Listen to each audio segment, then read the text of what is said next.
What aging gracefully really means to me, I used to believe that aging gracefully meant staying wrinkle-free, dyeing away every gray hair, and trying to keep up with everything I did in my 30s.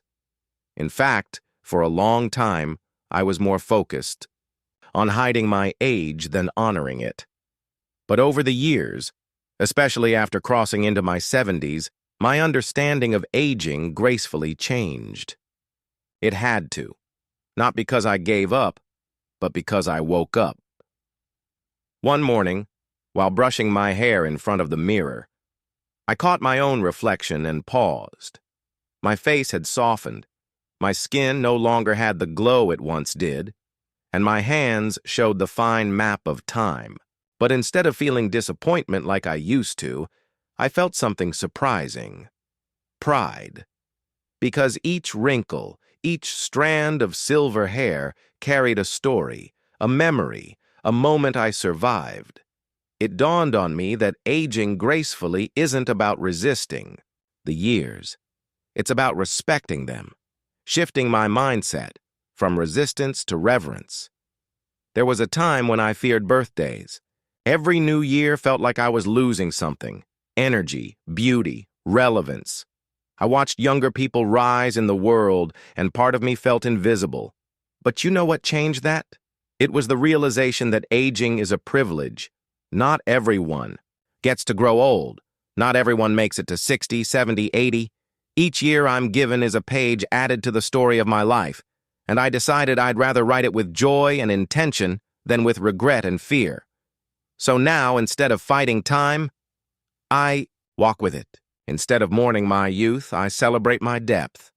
That shift, from resistance to reverence, is what aging gracefully truly means to me. Letting go of society's expectations. When we live in a world that glorifies youth, it's easy to feel like aging is something shameful. Everywhere I looked, there were ads telling me how to reverse aging, look 20 years younger, or fight time. I tried those creams, I tried those hair dyes, I tried to act younger, dress younger, be younger. But it wasn't long before I realized that trying to hide my age made me feel like I was hiding myself. I wasn't comfortable anymore. Not in my body. Not in my soul. That's when I made a choice. A quiet, personal decision to live on my own terms.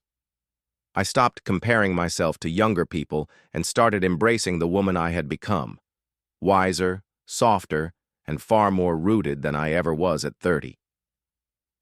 Now when I walk into a room, I don't worry about looking young. I carry myself with the confidence of someone who has earned every year.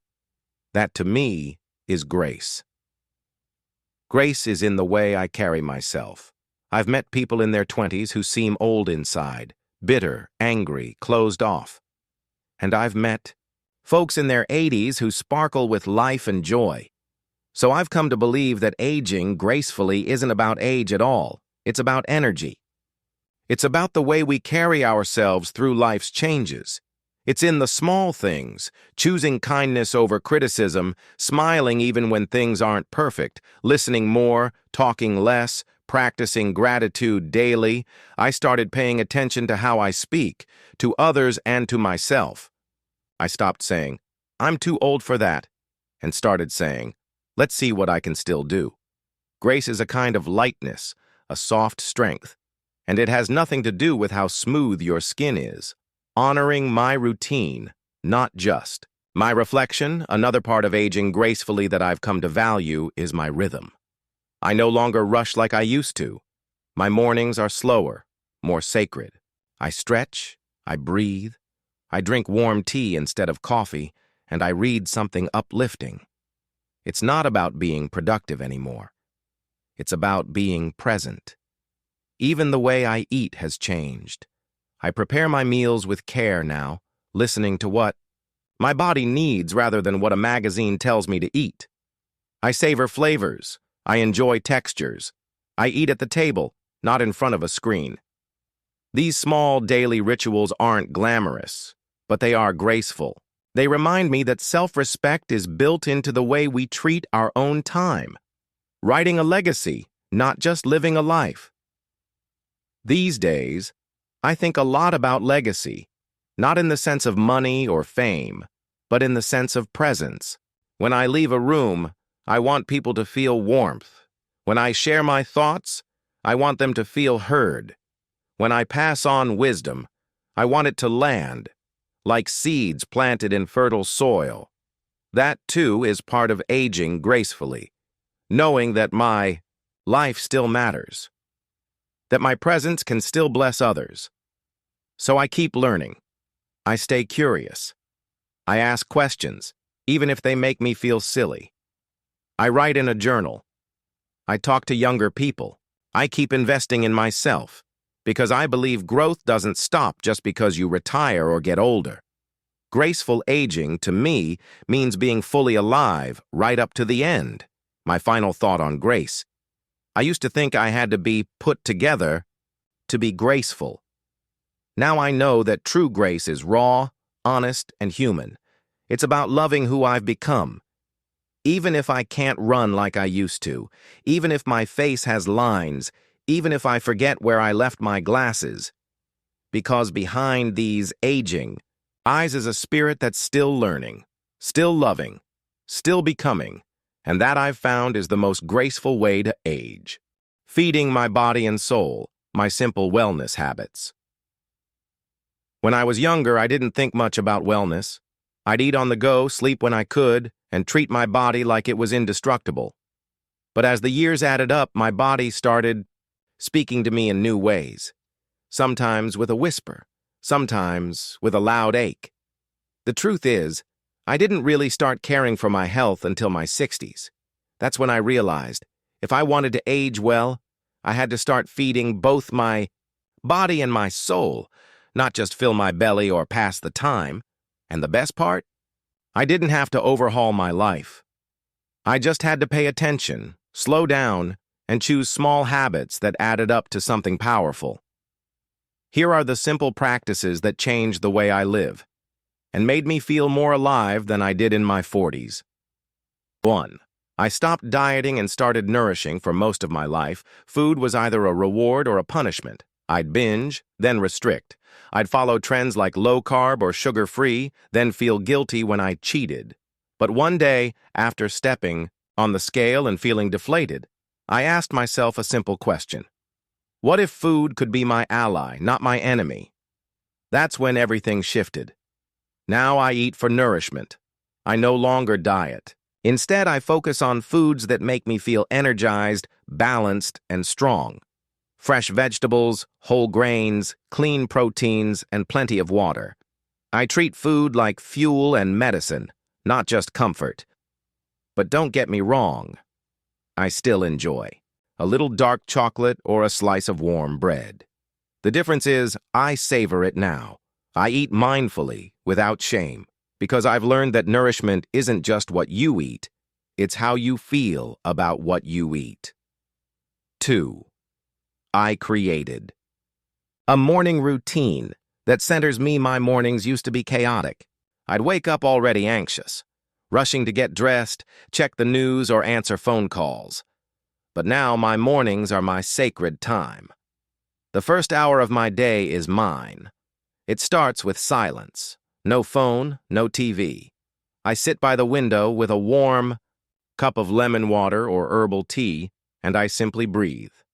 Sometimes I stretch gently, do a bit of light yoga, or just sway to music from my childhood. Then I read something uplifting. A poem, a passage from a book of wisdom, or even an old letter from a friend. This small routine reminds me every day that life is not a race. It's a ritual. When I start centered, the rest of my day feels calmer, and my soul feels seen. 3. I move every day. Not to shrink, but to strengthen. Exercise used to feel like a chore, something I had to do to stay in shape. But now I move not to shrink my body, but to honor it. Some days, it's a brisk walk around the block while I wave to neighbors. Other days, I'll turn on soft music and dance in my living room. Sometimes, I simply stretch or do chair yoga. 4. Point isn't perfection, it's presence. I move to feel my muscles, to wake up my joints, to get the blood flowing. I do it to stay mobile, independent, and vibrant. Movement is medicine, and every step is a way of saying, I still have life to live. 4. I get sunlight and fresh air every single day. There's something healing about natural light. I used to stay indoors too often, curtains drawn, lights on, disconnected from nature. But now I make it a point to sit outside every day, even if it's just for 15 minutes. I let the sun warm my face. I listen to the birds. I watch the wind move the trees. It grounds me. It reminds me that I'm part of something bigger than my worries or aches. And yes, it helps my vitamin D, boosts my mood, and improves my sleep. Some people chase wellness in fancy spas or supplements. Me? I just go outside and breathe. 5. I hydrate. Like it's a sacred practice, it's such a simple thing, but it changed so much. I started carrying a water bottle with me everywhere. And, not the plastic kind, a beautiful glass or metal one that makes me feel intentional. I flavor my water with mint, lemon, or cucumber to make it inviting. When I hydrate well, my skin feels softer, my digestion improves, and I even think more clearly. Water is life, and treating it with reverence makes me feel like I'm honoring my body, one sip at a time. 6. I feed my mind. True wellness isn't just physical. In fact, the more I age, the more I realize how important it is to feed my mind. I read books, try new recipes, do crossword puzzles, and learn something new every week. Whether it's a new app on my phone or a simple tech trick, I challenge my brain to stay curious. Learning gives me a sense of purpose. It keeps the fog away. It reminds me that no matter how old I get, I still have room to grow. And growing, even just mentally, makes me feel young. 7. I keep meaningful conversations. Alive, one of the greatest soul-nourishing habits I've developed is connection. I no longer waste energy on gossip or meaningless chatter. Instead, I seek deep, honest, and encouraging conversations. Sometimes it's with old friends. Sometimes it's with my grandchildren. Sometimes it's with someone I've just met. When I share stories, ask questions, or just listen with presence, I feel my spirit light up. Connection is food for the soul. The gentle reminder, I tell myself every day I used to look in the mirror and criticize my reflection. Now I look and smile, not because everything looks perfect, but because I've finally found peace within. Every wellness habit I've picked up, from how I move, eat, rest, or connect, is rooted in self-respect. It's not about looking younger. It's about feeling more alive, more connected, more whole. I feed my body with care. I feed my soul with love. And in doing so, I'm not just surviving, I'm thriving. Protecting my peace. Why less is more. After 6. When I was younger, my life was noisy, not just from the sounds of children, career, or the buzz of a busy household, but from within. My mind was always racing, worrying about what was next, what I hadn't done, or how I was being perceived. But as I crossed into my 60s and beyond, I began to crave something different. Peace, quiet, simplicity. Not the kind that's empty, but the kind that's full of clarity and intention. I used to think peace was something I'd stumble upon, maybe on a beach vacation or in some perfect future. But I've learned that peace is something you protect, something you create. And oddly enough, the greatest secret to peace is this: less is more. 1. I cleared the clutter. Physically and mentally, one of the most powerful changes I made in my 60s was decluttering. It started with my home. I looked around one day and realized I was holding on to decades of stuff. Clothes I didn't wear, papers I didn't need, trinkets I didn't even like. So I started letting go. Slowly, one drawer at a time. It wasn't just about tidying up. It was about making space. In my home and in my mind. Every item I released felt like a burden lifted. Fewer distractions, fewer decisions. Fewer reminders of things I hadn't finished. Then I took it a step further. I decluttered my mind. I stopped saying yes to every request. I began practicing stillness. I allowed myself to pause before reacting. Now, my home is simpler. My days are calmer, and my thoughts are clearer. There's room to breathe, room to just be. 2. I unplugged from the noise. Let's be honest. Modern life is loud, TV, notifications, scrolling through phones, the 24-hour news cycle. It all keeps our minds racing and our hearts anxious. I remember one day sitting down to read a book and checking my phone 5 times in 10 minutes. That's when I knew I had to change my relationship with technology. So I made some rules. No. Screen time during meals. Phone goes off an hour before bed. Social media only once or twice a week. And you know what? The silence I found was beautiful. Now, instead of being bombarded by opinions, bad news, and endless chatter, I have space to reflect, to listen to my thoughts, to notice the birds outside or the feel of sunlight on my skin. Peace doesn't come from knowing everything. It comes from not needing to. 3. I learned to say no, gently but firmly. For most of my life, I was a people pleaser. I said yes to every invitation, every favor, every expectation. I thought being agreeable meant being kind, but it came at a cost: my energy, my time, and eventually, my peace. It took me years, and some exhaustion, to realize that saying no isn't selfish. It's sacred. Now, I say no with love. I say, I'd love to, but I'm resting that day. That doesn't feel right for me. I've learned to protect my time. Thank you for understanding.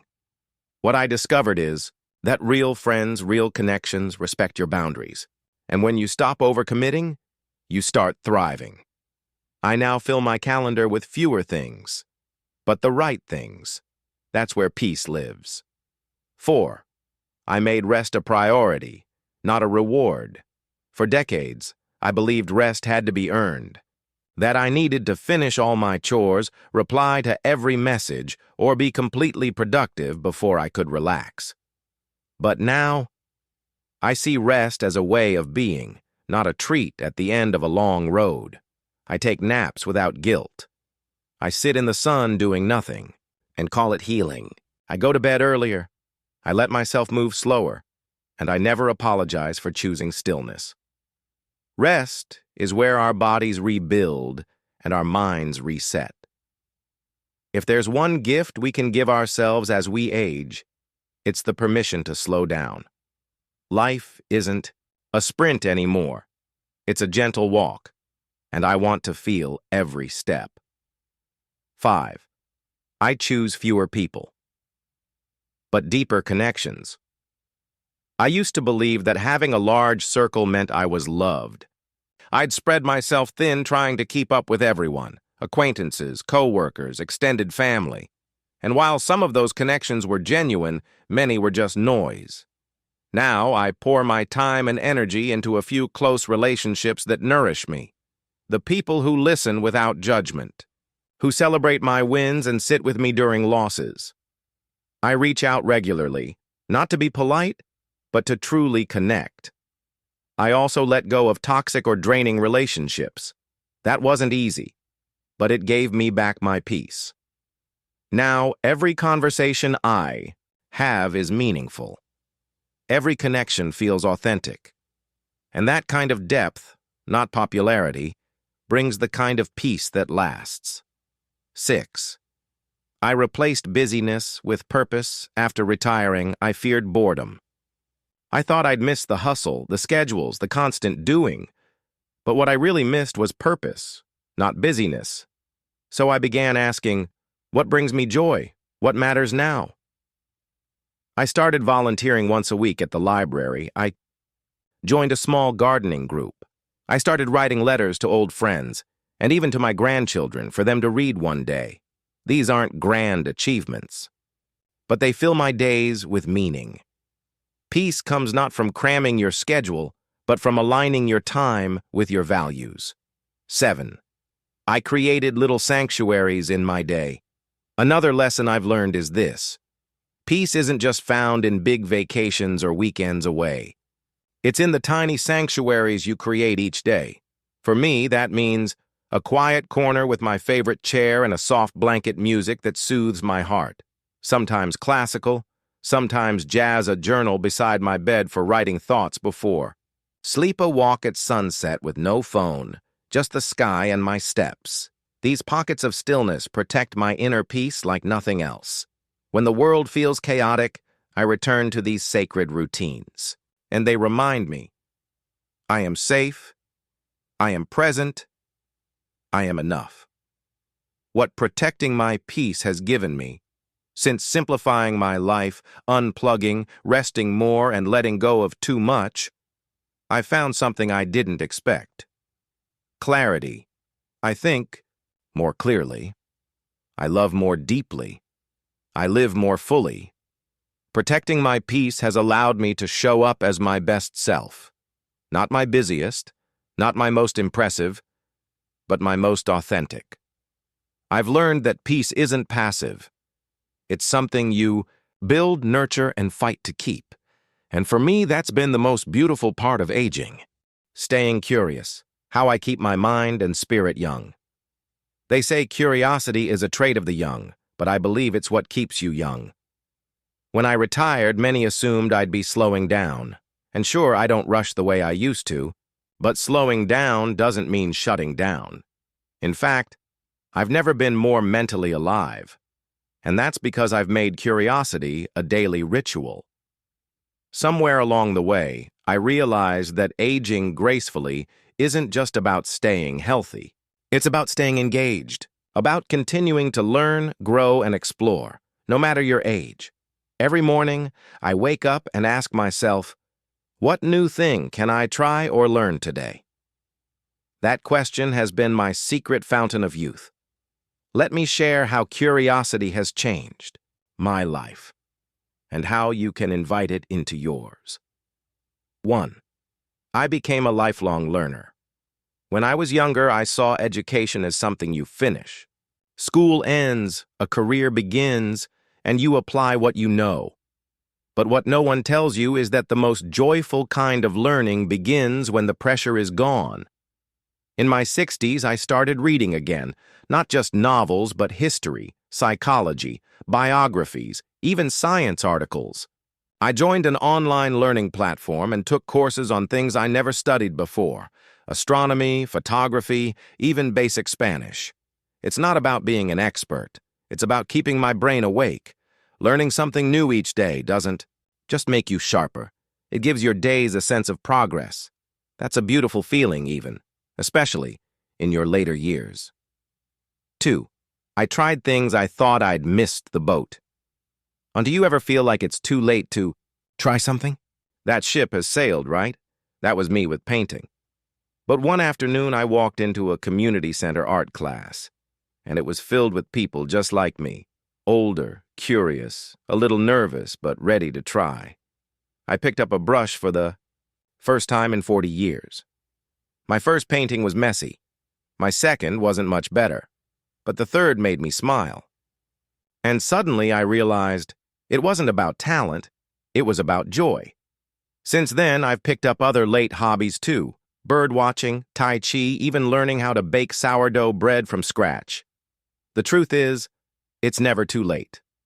The only too late is the one we believe in. 3. I challenged my brain in small, consistent ways. Curiosity doesn't always need to be big. I've found that even small mental challenges keep me sharp. Each morning, I do a few brain puzzles. Nothing fancy, just a crossword or Sudoku. Sometimes I try writing with my non-dominant hand, or learning a new word and using it in a sentence that day. I also memorize poetry. Not pages of it, just a few lines here and there. These little mental exercises are like brushing your teeth. They keep the cobwebs out. I've even noticed that I remember things better now than I did 10 years ago, simply because I've made mental stimulation part of my daily life. Your brain is like a muscle. If you use it, it stays strong. 4. I became an explorer. Without leaving home, one of the best things curiosity gave me is the sense of being an explorer again. No, I don't travel as much as I used to, but curiosity doesn't need a passport. It just needs attention. I started treating every day like a mini adventure. I explore new recipes in the kitchen. I take a different route during my morning walk. I observe the wildlife in my backyard, like I'm on safari. I read about other cultures and try their traditions at home. Even listening to music from different parts of the world has become an exploration. Did you know Mongolian throat singing is both bizarre and beautiful? Curiosity keeps me engaged with the world. It makes every day feel fresh, and in that way, it keeps my soul young. 5. I stay connected with the curious. Young and old, one surprising way I've kept my curiosity alive is by surrounding myself with curious people.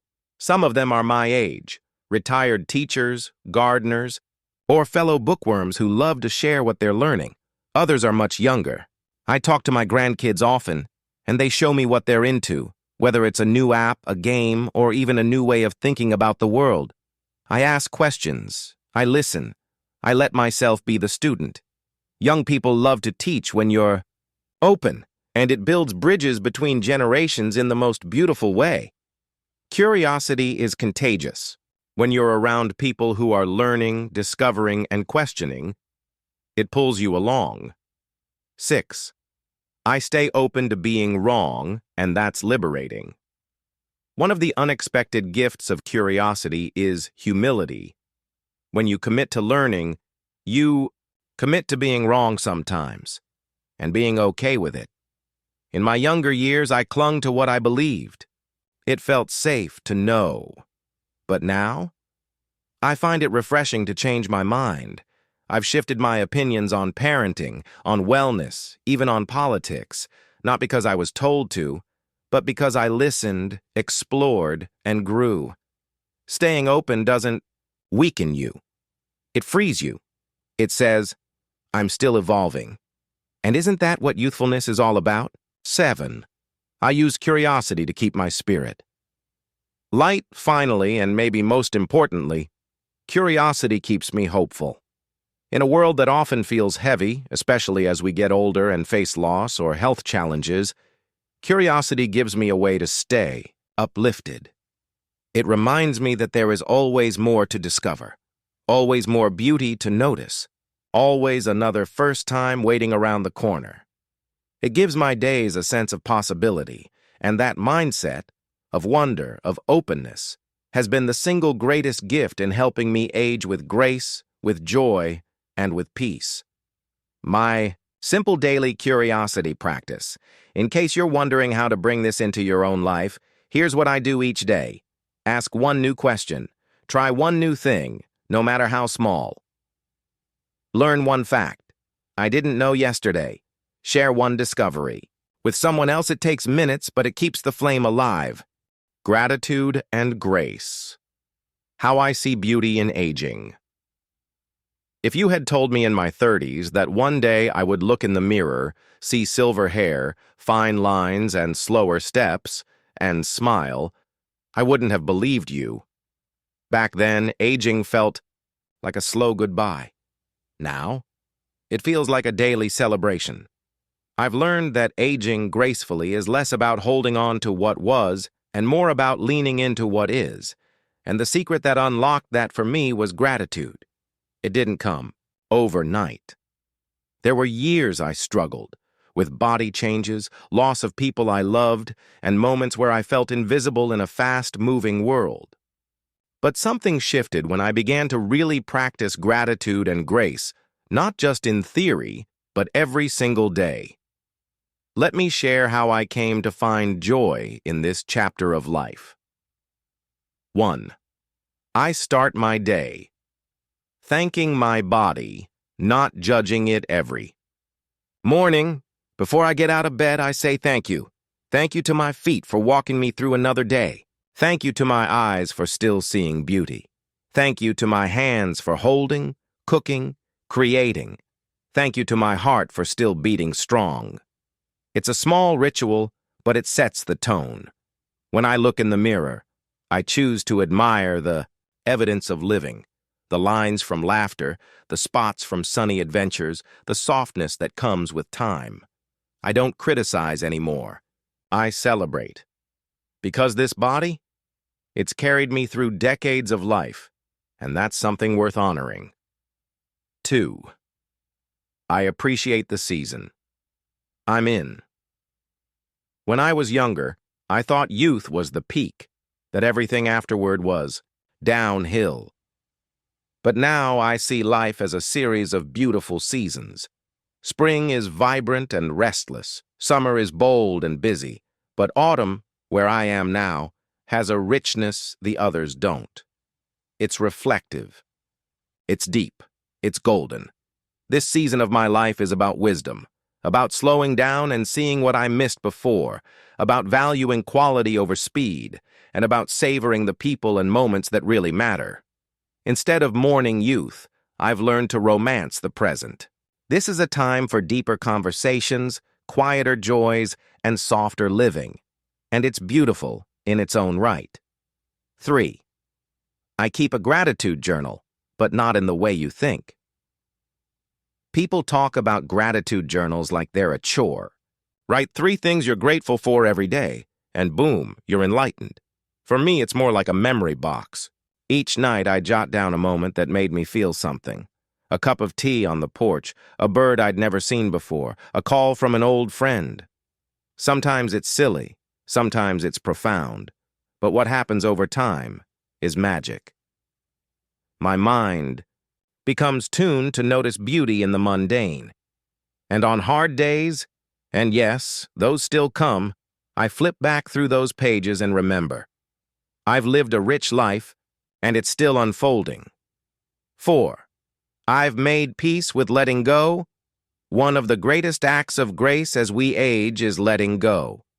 Letting go of perfection, of roles we once played, of needing to prove anything, of regrets we can't change, of people we once thought we couldn't live without. I used to carry so much. Expectations, disappointments, old wounds. But slowly I've set them down. I've replaced pressure with peace, control with trust. Now, I find myself making space for rest, for wonder, for stillness. There's a quiet kind of strength in release. It says, I trust life to unfold, even without my tight grip. That's what grace is. Not having all the answers, but moving forward anyway, heart open. 5. I see aging as a privilege, not a curse. This, more than anything, changed me. Aging isn't something happening to me. It's something I'm lucky to experience. Each year I live is one that many never got. Every gray hair is earned. Every wrinkle has a story. Every memory is a treasure I get to keep. Why would I hide that? So I've stopped apologizing for getting older. I walk proudly with my cane when I need to. I share stories from back in the day without feeling irrelevant. I speak my truth more freely because I've lived long enough to know what matters. Aging has given me perspective, and that's a priceless gift. 6. I've learned to give and receive love more freely, another surprising blessing. With age, I've grown softer, not weaker, softer, more open, more forgiving, more willing to say, I love you first, or to give a compliment, or to reach out to someone who may feel forgotten. In my younger years, pride often got in the way. Now I see that love, in all its forms, is the only legacy worth leaving. Whether it's sharing my story with a younger friend, volunteering my time, or just holding someone's hand in silence, I give love because I know it matters. And I receive love with more grace, too. I don't brush it off. I let it land. That's another secret to aging gracefully. Receiving the love that's been there all along. 7. I end my days with peace, not regret. Before bed, I sit quietly. Sometimes I light a candle. Sometimes I pray. Always I breathe deeply and remind myself I did my best today. Some days are full and joyful. Others are quiet or lonely. But each one is mine, and that makes it sacred. I no longer chase perfection. I no longer worry about whether I'm doing enough. I measure my life by the love I give, the beauty I notice, the peace I feel in my heart. That, to me, is the essence of aging gracefully. Not resisting time, but walking with it. Not fearing change, but welcoming it like an old friend. And not mourning the past, but being deeply, sincerely present in the now.